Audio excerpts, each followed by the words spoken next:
Assalamualaikum warahmatullahi wabarakatuh.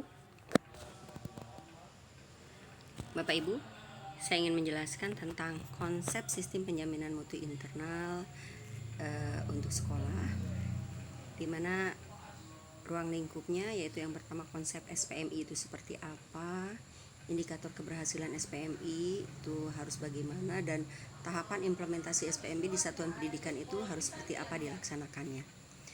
Konsep SPMI Bapak Ibu, di mana sistem penjaminan mutu pendidikan itu merupakan suatu mekanisme yang sistematis, terintegrasi, dan berkelanjutan untuk memastikan bahwa seluruh proses pendidikan sesuai dengan standar mutu dan aturan yang ditetapkan. Nah, dalam melakukan sistem penjaminan mutu internal SPMI Bapak Ibu, maka setiap sekolah harus melaksanakan berdasarkan 5 siklus. Di mana siklus pertama itu adalah diawali dari pemetaan mutu. Di mana sekolah itu harus melakukan pemetaan mutu yang berbasis standar mutu dan aturan sebagai bentuk evaluasi diri sekolah. Selanjutnya, setelah mutu itu dipetakan, maka nanti Bapak Ibu diharapkan dari hasil analisis SWOT yang Bapak Ibu lakukan, maka akan diketahui akar permasalahan yang ada dari masalah yang muncul. Selanjutnya akan diberikan rekomendasi, dan dari rekomendasi itu maka Bapak Ibu perlu disusun perencanaan pemenuhan mutunya seperti apa dalam bentuk rencana strategis program jangka panjang dan RKJM jangka menengah, juga nanti di breakdown lagi ke dalam rencana kerja tahunan yang nanti akan terintegrasi dengan rencana kerja anggaran sekolah. Dari perencanaan yang dihasilkan, maka Bapak Ibu akan melaksanakan semua program yang sudah Bapak Ibu rencanakan dalam siklus pelaksanaan pemenuhan mutu. Pada saat pelaksanaan pemenuhan mutu, maka dilakukan juga monitoring dan evaluasi, sehingga di sini dilakukan pemantauan dan evaluasi untuk memastikan bahwa pelaksanaan yang penjaminan mutu yang Bapak Ibu lakukan sudah sesuai dengan rencana, baik input, proses, output maupun outcome-nya. Nah, dari hasil monitoring, Bapak Ibu evaluasi ketercapaiannya seperti apa. Kalau memang dari 8 standar itu sudah mencapai standar minimal yang dipersyaratkan berdasarkan perundang-undangan yang berlaku, yaitu Undang-Undang Nomor 20 Tahun 2003 tentang Sisdiknas, maka sekolah itu boleh menyusun strategi peningkatan mutu baru. Seperti itu. Itulah Bapak Ibu siklus ya penjaminan mutu pendidikan, jadi ada 5 siklus ya. Selanjutnya SPMI di Daksmen itu direncanakan, dilaksanakan, dikendalikan, dan dikembangkan oleh siapa? Tentunya ini dikendalikan oleh setiap satuan pendidikan dasar dan menengah. Ini terdapat pada Permendikbud nomor 28 tahun 2018 tentang penjaminan mutu pendidikan bab 3 pasal 3 ayat 2. Prinsip SPMI Bapak Ibu ini mandiri. Jadi memang waktu tahun-tahun sebelumnya ada yang namanya sekolah model ya. Itu dimana sekolah model ini merupakan sekolah rujukan atau binaan dari LPMP, dan ada juga sekolah binaan dari direktorat yang disebut dengan sekolah rujukan. Tetapi karena sistem penjaminan mutu internal ini merupakan wajib dilakukan oleh sekolah dalam rangka penjaminan mutu pendidikan, maka setiap sekolah wajib melaksanakannya, sehingga ini dilaksanakan dengan mandiri ya, sukarela dan tanpa paksaan ya Bapak Ibu, terstandar berdasarkan standar yang sudah ada atau aturan yang ada, akurat, terukur, sistematik, berkelanjutan, holistik, dan terdokumentasi. Ruang lingkup SPMI di Dikdasmen itu yang pertama mencakup seluruh aspek penyelenggaraan pendidikan dengan memanfaatkan sumber daya untuk mencapai standar nasional pendidikan. Selanjutnya dievaluasi dan dikembangkan secara berkelanjutan oleh setiap satuan pendidikan dan ditetapkan oleh satuan pendidikan yang dituangkan dalam pedoman pengelolaan satuan pendidikan serta disosialisasikan kepada pemangku kepentingan pendidikan. Tugas satuan pendidikan terkait SPMI yaitu Bapak Ibu dari mulai merencanakan, menyusun dokumen, membuat rencana peningkatan mutu yang dituangkan dalam rencana kerja sekolah, melaksanakan pemetuhan mutu, membentuk tim penjaminan mutu pada satuan pendidikan yang di-SK-kan oleh kepala sekolah, mengelola data mutu pendidikan di tingkat satuan pendidikan yang diarsipkan dan dikelola, dipelihara dengan baik, didokumentasikan oleh tim TPMPS. Adapun siklusnya tadi sudah dijelaskan Bapak Ibu, ada 5 siklus ya, seperti ini berdasarkan Permendikbud nomor 28 tahun 2018. Itu siklusnya ada 5, diingat-ingat ya Bapak Ibu. Yang pertama itu memetakan mutu ya, luarannya apa? EDS ya. Kemudian membuat perencanaan peningkatan mutu, luarannya itu kegiatan yang dilakukan pada saat penyusunan RKAS atau RKJM. Pelaksanaan pemutuhan mutu berarti laporan-laporan pelaksanaan bukti fisik kegiatan yang sudah direncanakan. Ya, monitoring dan evaluasi itu untuk mengetahui keterlaksanaan program, kesesuaiannya dan apakah sudah sesuai atau belum. Kemudian strategi peningkatan mutu. Kalau semua program itu sudah mencapai standar minimal yang dipersyaratkan. Nah, luaran siklus SPMI seperti tadi saya katakan di pemetaan mutu itu ada EDS. Umumnya kalau EDS sekarang mungkin kalau di LPMP itu ada yang namanya rapot mutu ya Bapak Ibu. Nah, itu yang dimaksud EDS itu di situ. Jadi menggunakan EDS PMP hanya mungkin untuk SMK belum bisa memetakan secara general ya Bapak Ibu. Karena di sana belum semua 8 SNP dipetakan dengan ada pemetaannya, jadi baru beberapa komponen saja.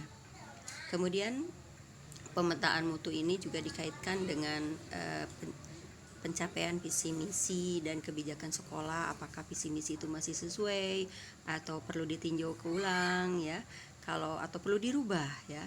Sehingga kebijakan dikaitkan dengan kebijakan pemerintah, kurikulum, standar nasional pendidikan, kebijakan daerah dan lain sebagainya ya. Sehingga dari situ nanti Bapak Ibu bisa menyusun rencana pemenuhan mutu berdasarkan evaluasi diri sekolah untuk mencapai visi misi sekolah yang sudah Bapak Ibu tetapkan. Pelaksanaan rencana pemenuhan mutu itu Bapak Ibu perlu mengarsipkan laporan-laporan hasil kegiatan dari mulai undangan, daftar hadir, kemudian notula rapat jika memang rapat, kemudian hasil-hasil kegiatan, foto-foto, dokumentasi dan lain sebagainya, video dan lain sebagainya itu perlu diarsipkan dengan baik. Nah, selanjutnya dievaluasi bagaimana ketercapaiannya, kesesuaiannya dan lain sebagainya. Dan siklus yang kelimanya menyusun strategi baru. Nah, indikator keberhasilan SPMI ada indikator proses. Yang pertama ada 4 ya Bapak Ibu. Yang pertama indikator proses. Dalam indikator proses ini diharapkan maka kalau SPM ini berhasil, berarti Bapak Ibu dapat meningkatkan kemampuan satuan pendidikan dalam menjalankan siklus penjaminan mutu pendidikan yang dapat diidentifikasi dari adanya perubahan pengelolaan satuan pendidikan, adanya kebijakan dan implementasi kebijakan yang mengacu pada SNP, dan meningkatnya kemampuan dalam merencanakan dan melaksanakan rencana pemenuhan mutu yang disusun dan meningkatnya kemampuan untuk memonitor dan mengevaluasi mekanisme yang telah dilakukan. Yang kedua indikator output, yaitu terwujudnya peningkatan mutu pendidikan pada satuan pendidikan yang ditunjukkan dengan meningkatnya kompetensi pendidik dalam menjalankan proses pembelajaran, mulai dari perencanaan hingga penilaian, pengembangan kegiatan ekstrakurikuler, meningkatnya pengelolaan sarana prasarana dan keuangan, kerjasama dan keterlibatan seluruh pemangku kepentingan. Jadi semua terintegrasi. Yang ketiga, indikator outcome. Outcome adanya peningkatan hasil belajar peserta didik. Jelas outcome itu kan hasil ya Bapak Ibu. Tapi hasil kita jelas pelanggan kita ada peserta didik. Berarti yang diukur adalah dengan meningkatnya hasil belajar peserta didik. Baik itu hasil uji kompetensi maupun penilaian kinerja pendidik dan tenaga kependidikan. Prestasi satuan pendidikan beserta anggota, terwujudnya lingkungan belajar yang menyenangkan, adanya penghargaan, serta dukungan finansial pemangku kepentingan. Yang keempat, indikator dampak. Dampak dari pelaksanaan SPMI ini diharapkan dapat terbangunnya budaya mutu dengan terlaksananya penjaminan mutu yang berkesinambungan dan berkelanjutan pada satuan pendidikan. Nah, sehingga nanti kalau memang budaya mutu itu sudah terbentuk di sekolah Bapak Ibu sekalian, maka diharapkan sekolah dapat mengimbaskan praktik baik yang dilakukan di sekolah terhadap sekolah-sekolah lain yang ada di sekitar lingkungan sekolah Bapak Ibu sekalian. Bagaimana tahapan implementasi SPMI di satuan pendidikan yang harus Bapak Ibu lakukan, Bapak Ibu? Nah, pertama-tama itu kepala sekolah harus merencanakan kegiatan sosialisasi, ya, mengenai konsep, tujuan, manfaat, dan mekanisme SPMI kepada seluruh warga sekolah, ya. Antara lain kepala sekolah, mungkin diundang beberapa kepala sekolah yang ada di sekitar Bapak Ibu agar praktek baik ini terimbaskan dari awal sosialisasi dulu. Kemudian guru, tenaga administrasi, komite sekolah, orang tua atau siswa, ya minimal di lingkungan sekolah Bapak Ibu dulu. Selanjutnya Bapak Ibu melakukan komitmen mutu di mana seluruh warga sekolah menandatangani komitmen mutu yang dipajang di tempat yang strategis, yang mudah dibaca, kelihatan, ya, oleh semua warga sekolah, ya. Sehingga komitmen itu akan selalu mengingatkan tentang komitmen yang kita buat bersama. Komitmen ini memang mudah Bapak Ibu, untuk diucapkan mudah, tetapi untuk dilakukan sangat sulit sekali. Karena apa? Karena dalam pelaksanaannya biasanya banyak hambatan dan kendala-kendala yang akan kita temui. Bagaimana contoh komitmen mutu Bapak Ibu? Di sini contoh saya berikan komitmen pelaksanaan SPMI. Misalkan kami keluarga besar SMK Percontohan menyatakan dengan ikhlas dan penuh tanggung jawab, 1. Melaksanakan siklus penjaminan mutu pendidikan secara menyeluruh. 2. Ya, melaksanakan meningkatkan pelayanan pendidikan sesuai tupoksi. 3. Bertanggung jawab dan ikut serta dalam upaya meningkatkan mutu pendidikan di sekolah. 4. Misalkan meningkatkan keterserapan lulusan misalkan sebesar 85% ya di dunia usaha dan dunia industri. Kemudian meningkatkan jumlah kompetensi guru yang memiliki menjadi asesor itu sebanyak berapa persen dan lain sebagainya. Itu silakan dirancang oleh Bapak Ibu guru sekalian sesuai dengan tujuan dan visi misi sekolah yang ingin dicapai oleh Bapak Ibu, komitmennya arahnya kemana. Selanjutnya yang ketiga, kepala sekolah ini harus memimpin rapat untuk menentukan tim penjaminan mutu pendidikan sekolah, ya, atau TPMPS. Di mana TPMPS ini terdiri dari kepala sekolah tentu selaku penanggung jawab, ya, guru, tenaga administrasi, komite sekolah atau orang tua, tenaga kependidikan dan lainnya. Nah, selanjutnya di sini Kapset juga dalam rapat itu menjelaskan tupoksi dari masing-masing fungsi TPMPS. Selanjutnya kalau memang itu sudah dipahami dan disepakati, maka kepala sekolah baru membuat SK pengangkatan TPMPS. Jadi dalam tim penjaminan mutu pendidikan sekolah itu yang pertama harus ada SK, ada susunan tim dilengkapi dengan tupoksi, ada program kerja tim. Ini strukturnya yang sederhana Bapak Ibu. ada kepala sekolah, ketua TPMPS membawahi tim pengembang, ada tim monep, ada dewan guru dan tenaga pendidikan. Tim pengembang ini ibaratnya ketua TPMPS ini sebagai WMM ya kalau dalam ISO ya Bapak Ibu sekalian.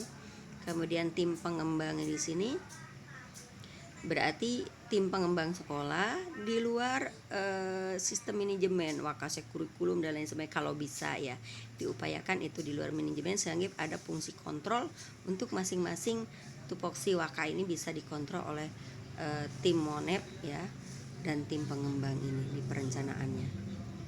Kemudian di bawahnya ada tenaga pendidik dan dewan guru.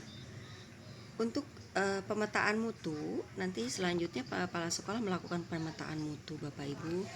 Pada saat melakukan pemetaan mutu di awal tahun anggaran, di sini kepala sekolah, TPMPS, komite guru mengadakan pertemuan untuk membahas pemetaan mutu sekolah. Diawali dengan mencermati butir-butir pertanyaan pada instrumen pemetaan mutu atau EDS atau rapot mutu PMP Bapak Ibu. Selanjutnya Bapak Ibu menjawab semua pertanyaan yang ada pada instrumen pemetaan mutu dengan cara membandingkannya dengan realitas yang terjadi di sekolah, didukung dengan bukti fisik. Misalkan tersedia misalkan untuk kompetensi guru ya, misalkan 100% guru itu berkualifikasi S1. Nah, bagaimana kondisi realita yang adanya? Apakah memang betul sudah 100% atau tidak? Kalau memang betul, maka ini produksi bukti fisiknya berarti ijazah dari guru tersebut harus terdokumentasi dengan baik. Selanjutnya cermati dan analisis hasil evaluasi diri sekolah dibandingkan dengan indikator pada setiap standar nasional pendidikan. Kenyataan yang terjadi di sekolah itu seperti apa? Selanjutnya tentukan akar permasalahan dari setiap permasalahan yang ada Bapak Ibu. Nah, itu barangkali Bapak Ibu gambaran utamanya ya Bapak Ibu sekalian. Mudah-mudahan dari penjelasan singkat ini Bapak Ibu bisa melaksanakan sistem penjaminan mutu di sekolah dengan baik dalam rangka penjaminan mutu pendidikan dan meningkatkan kualitas pendidikan khususnya di lingkup SMK. Terima kasih. Wabillahi taufiq wal hidayah. Wassalamualaikum warahmatullahi wabarakatuh.